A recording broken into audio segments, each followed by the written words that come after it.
What's up, everybody? My name is Tavon, and welcome back to another edition of Hornets Daily, as we got everything planned out for everybody. As far as if you are a Hornets fan or so, we're going to start off the show today with the injury report. But before we get into that, we have the Underdog Fantasy ad. We want to thankfully pretty much sponsor in Underdog for helping us out for the channel. Underdog Fantasy has been a major crucial part for fan art, and they've been helping out with a lot of channels across here. So make sure you guys dedicate it. Go to the QR code that's on to this right hand side of me. Simply go to your phone, simply take it out, go into the camera section, go to the QR code, download the app for today, and you could help yourself out for today with winning potential cash on your picks on games tonight or any games that's coming on in the near future. So Underdog Fantasy right over there. Let's get started on the video. We have the injury report going in for Golden State, as we are going in to a back-to-back scenario, and where we play Golden State on Saturday, and then on Sunday we're heading into Mile High as we're going against the Denver Nuggets. Now, with the Warriors coming in, they have little to no injury updates as of right now. They do have an injury to one player, but that one player is not really a rotational piece. It is somewhat of a rotational piece, to say the least. More of the reserve player, if anything. For the Hornets, we do have Musa currently on the questionable chopping block right now with a right hamstring soreness, as the team is making sure, particularly so, to get him rest and not aggravate anything as far as his hamstrings or anything as far as his quad or anything as far as his calf. So they want to make sure that he is healthy throughout the long stretch. He is questionable as of right now. I feel like they will limit his minutes here and there. If not, he probably will sit out, and we will have to rely mostly on Ryan Kalkbrenner coming in as the starting center, which I'm fine with, because again, these are the Golden State Warriors. But in terms of switching and Kalkbrenner defending outside of the perimeter, that's where I'm a little bit scary on, and that's where I'm a little bit tense on. But I feel Charles Lee will counter and use a small ball lineup, if anything, as far as the expectation goes, against this Golden State Warriors squad, who uses Draymond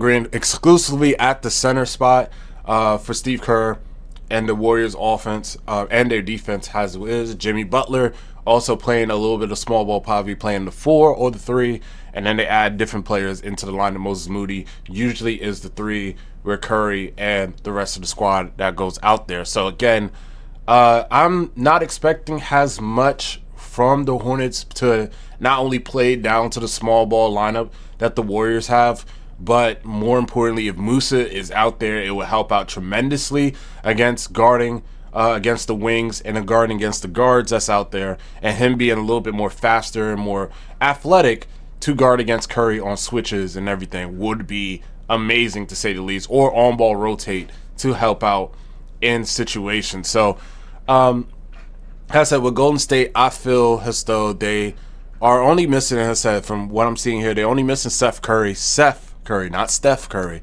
with a left scatter nerve or irritation as of right now. So again, and they'll be also without Gus Santos, who had a lot of rebounds in the past game against the Hornets. So he will be out for this game for sure. Seth Curry will be out. Santos will be out. So again, as long as we can control the rebounding battle, as long as we can score points, as long as we can stop Curry and Butler from getting what they want, because Butler didn't have a really good shooting game against us the last time.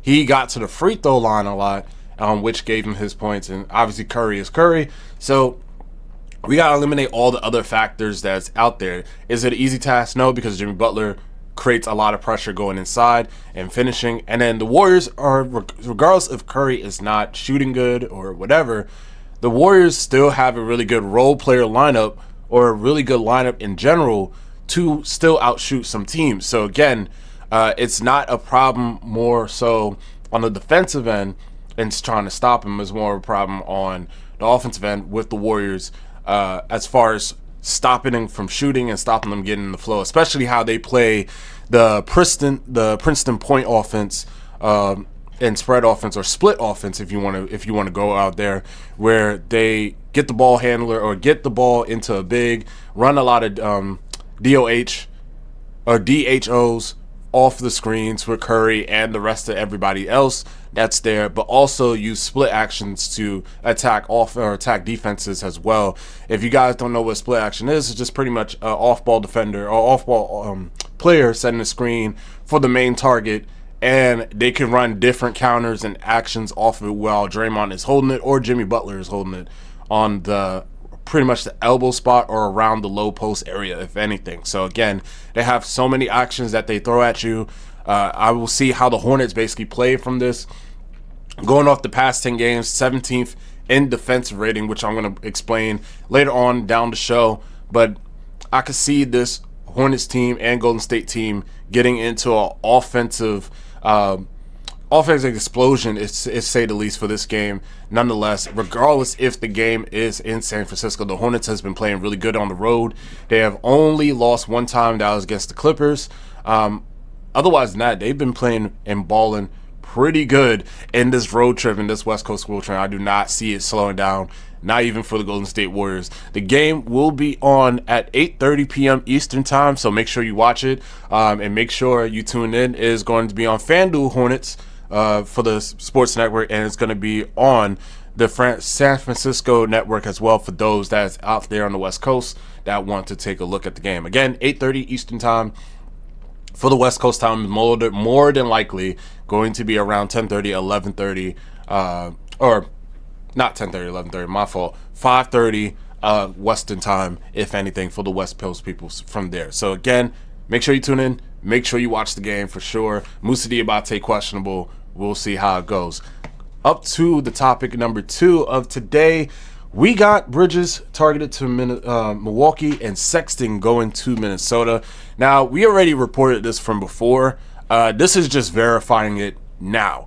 The Bucks can accept a larger contract with multiple years beyond this season that is an opposing team might be trying to get out from under, such as Miami, Andrew Wiggins with his $30 million contract, or Charlotte, Miles Bridges with a $22.8 million team option contract, and league sources told ESPN. So again, the Bucks are trying to make moves to clear up cap, or at least garner a player who is on a 2-year deal, 1-year deal, or whatever, and trying to clear cap as much as possible. With everybody else that's on the team, such as Bobby Portis, who is on I believe he is on a multi-year contract.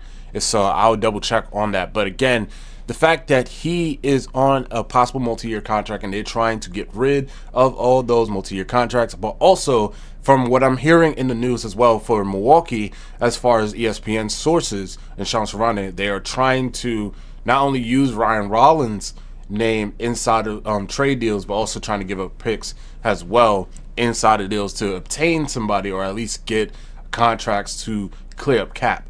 And with this, and again, Milwaukee Bucks currently sitting 17-24. The Hornets are behind them in 12th place.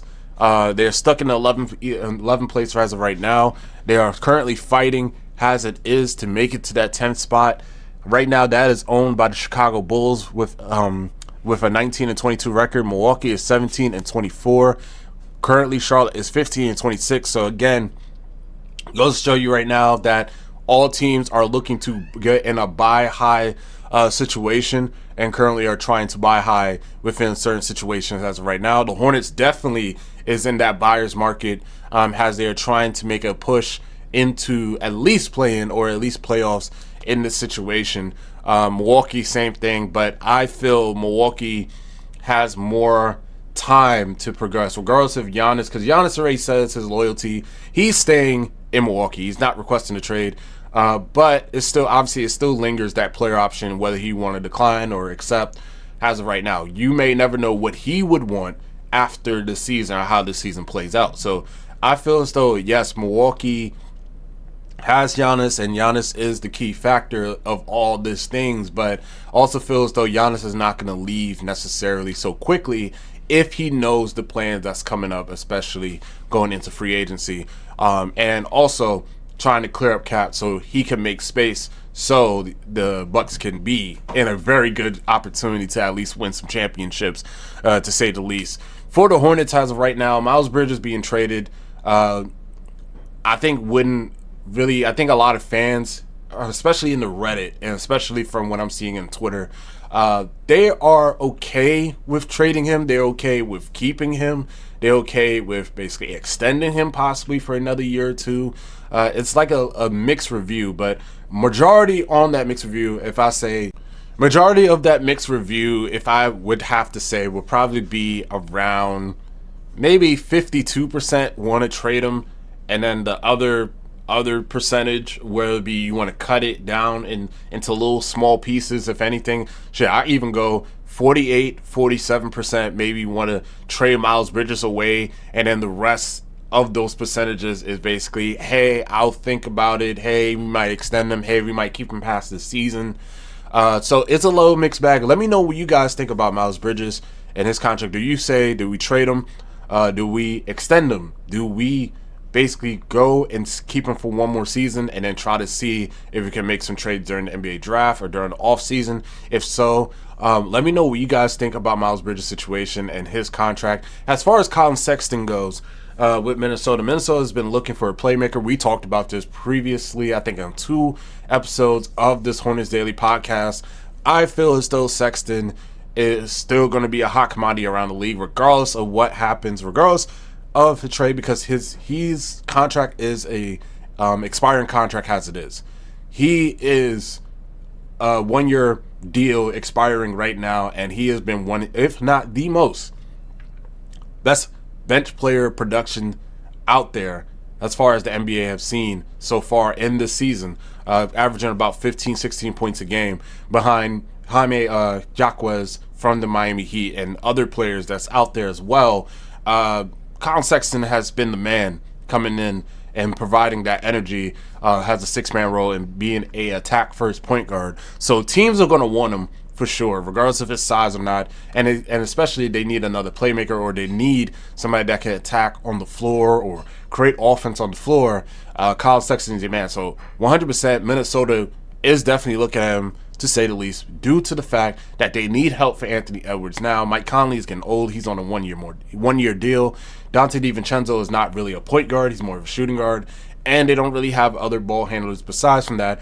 Even though Dillingham is still off the bench and he is a young player, he's still trying to develop, he is not at that level yet where Chris Finch can trust him to run an offense. So why not bring in a 1-year person such as Colin Sexton to come in and do the job? And the assets would be there for Minnesota, to say the least, because Minnesota didn't really trade as much in recent time. Everything has been homegrown. They didn't really move pieces around or trade a lot of picks around to attain some players. Otherwise than that, besides from the Rudy Gobert trade that was years ago, they don't really have much. They have much in value in terms of asset, but they don't have much to basically return off of. So we will see how Colin Sexton will go and how he would basically maneuver going into Minnesota. That's if Charlotte even trades him to that spot necessarily. I do not believe Colin Sexton will be moved necessarily so quickly. I think if he is going to get moved, he'll be moved closer to the day of trade deadline. If so, for the Charlotte Hornets to open up Trey Mann. And who knows, Trey Mann might be the person that's to be gone. So who knows? As I said, we talked about this already, but this is just confirming the rumors that's out there. As has been reported in multiple aspects on ESPN as well, that Colin Sexton and Miles Bridges are on or in trade talks, or at least rumored in trade talks around the league. So again, this is just confirming it that the rumor is true, or more than likely true. So let's get on from that. And we're going to go on to our next ad. If we're talking about trade rumors, let's talk about Underdog Fantasy. Underdog Fantasy has the ad for you today, and doing what they need to do and providing us with major winnings for today. From fast breaks, buzzer beaters, block parties are back. Underdog is the best place to get in on all the action. Playing on Underdog is easy. Just pick whether your favorite players will go higher or lower, like points, rebounds, steals, and more. Get your picks right and you can win up to 5,000 times your cash. for this week on Underdog Fantasy. We were very close from basically making picks. I made that pick or make that projection on Con Knipple yesterday for basically, or not yesterday, the game before, him going higher at least of 18 points or at least touching 18 points, him going higher on his rebounds, him going higher on his assists and three-point shooting. All of those 4 to 5 areas hit. So again, if you took my advice, you want some money, download the app today. Use the promo code BasketballFans. It is right here. You can literally type it in. Has your speaking from the video, and you can win or score $75 in bonus entries when you play your first $5. That is promo code BasketballFans. Underdog. Make picks. Win money. You must be 18 to play. Getting on from that. 19 plus. 19 plus in Alabama and Nebraska. 19 plus in Colorado for some games. 21 plus in Arizona, Massachusetts, and Virginia. And present in a state where Underdog Fantasy operates. Terms apply. See assets.underdogfantasy.com/play and get terms DFSTML for details. Offer not valid in Maryland, Michigan, New Jersey, New York, Ohio, and Pennsylvania. Concerned with your play? Call 1-800-GAMBLER or visit www.ncpgambling.org. In New York, call the 24/7 Hope line at 1-877-8 or text HOMI 467-369. And with that, ladies and gentlemen, we are back here for the Hornets Daily. Let's get on back to the show. This is our third topic for today. Now, if you ever tune into a Hornets broadcast, right, and you always wonder, every time that you go into the Hornets broadcast, right, you're talking about it, you're looking at the game, the shot clock hits 5, and then, or it starts to get close to that, that red mark where pretty much notifying the players like, hey, you have 5 seconds to shoot up a shot, do something in the game, and you're wondering who starts off this countdown randomly inside the crowd, right? And you're wondering who's doing the 5, 4, 3, 2, 1, and then obviously the Hornets take the shot, and they're more aware of the shot basically going up. You might be wondering who that is. Well, it is none other than the head athletic trainer, Pete Elliott. Now, people has been rumoring that it is Grant Williams yelling out the countdowns at the end of the shot clock.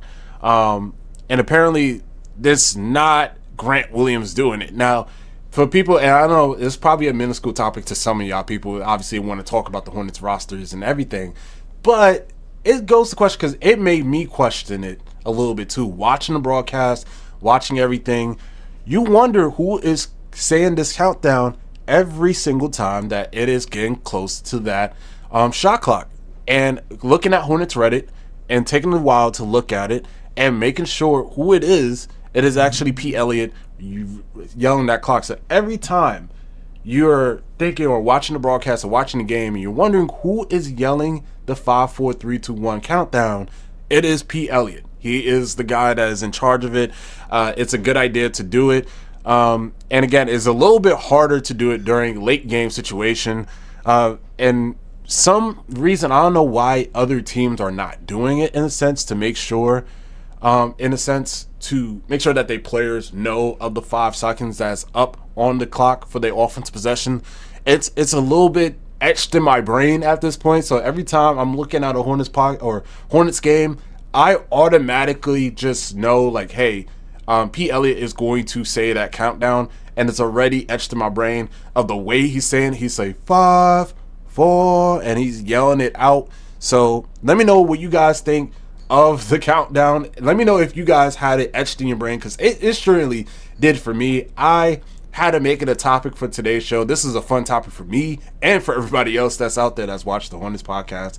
I did not know Pete Elliott did that. I thought originally it was Grant Williams saying it out on the sidelines and basically yelling it out, because it sounds just like Grant Williams in a way as far as him yelling out or doing it. Remember, Grant Williams, coming out of Boston, was known for his talkative nature. So he's very engaged. He's very active watching the game and looking at the game to sell. So it really baffles me that it was Pete Elliott yelling this out and making sure that the Hornets players know on the court that, hey, you only got 5 seconds left to put up a shot. So let me know what you guys think in the comment section below. Who do you guys thought it was originally, and is it etched in your brain every time you watch a Hornets broadcast, or at least a Hornets game in general? Because it is etched in mine. Every time I watch a Hornets game, I'm waiting for the countdown. And this is unconscious thoughts of me waiting for the countdown. This is not even just, hey, I'm watching the game, oh, I'm anticipating it. No, it's more, hey, like, I'm watching the game, next thing you know, 5, 4, I'm like, wait, that's catchy. It's not even catchy in the sense, it's just, it's just automatically in your thinking every time the Hornets have an offensive possession. So let me know what you guys think of the countdown. Let me know what you guys feel about Pete Elliott doing it. I find this is a funny topic. If you guys find it funny, please let me know in the comment section below. We are on to the last topic or so. It is the Hornets defense in the past 10 games. Now the Hornets, let's talk about our defense. Let's talk about it in particular. So in the past 10 games, as of right now, our defense is actually solid. Now I said in the previous podcast, on the previous episode, especially when I was on vacation, that the Hornets defense overall for the regular season has been abysmal, to say the least, in terms of fouling, in terms of stopping players or stopping teams, and pretty much not getting to the free throw line, and also not preventing three-point shooting from happening in a sense where we are one of the worst teams in defending against the three-point line, if anything. And to be honest with you, as the season has progressed, everybody has come back into the lineup, where Colt Burner, will be Grant Williams, and a couple other players. The defense isn't bad now. It's actually getting there. It's getting and trending to be a solid defense. Now, this is from a Hornets Reddit post. Our defense is actually ... solid, ? Not league best or anything, but for a team that uses to basically make every team look like the 2017, we are night and day improving. LaMelo in the past 15 games has become much more disciplined while playing respectable defense. But I think the biggest difference is Khan and Miles Bridges on the defensive floor.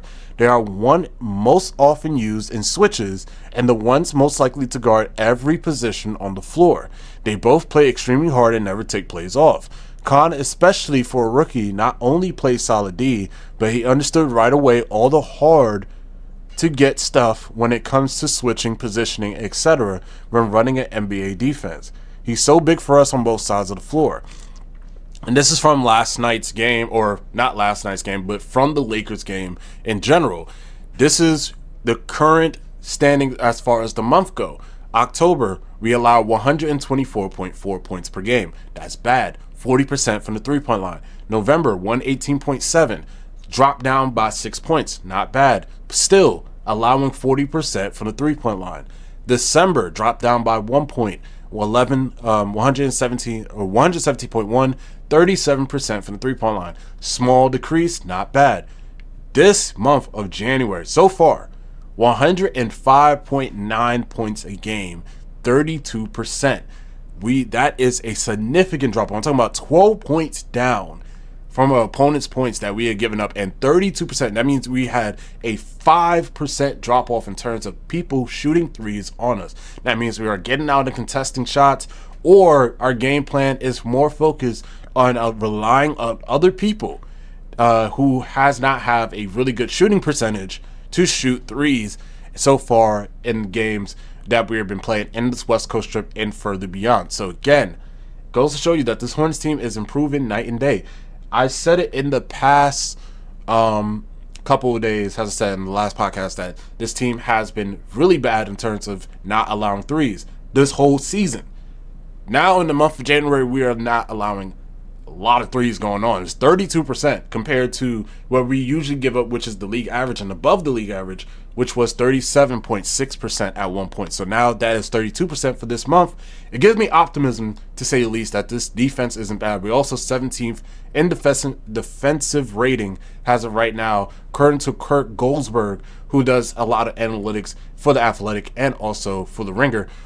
They do and compile a lot of data, and right now we're 17th. So middle of the pack, not bad compared to where we were before, which was about 24th in the league in terms of defense. We're currently, throughout the past 10 to 15 games, right now 17th, and not allowing a lot of threes, not allowing points to go up on the board. So again, great things happening right now for the Hornets team, and I want you guys to let me know and chime in on what you feel about the Hornets defense so far coming in throughout some games. I feel like it's been a massive improvement from the couple months ago, where we are wondering why we're not stopping the three-point line.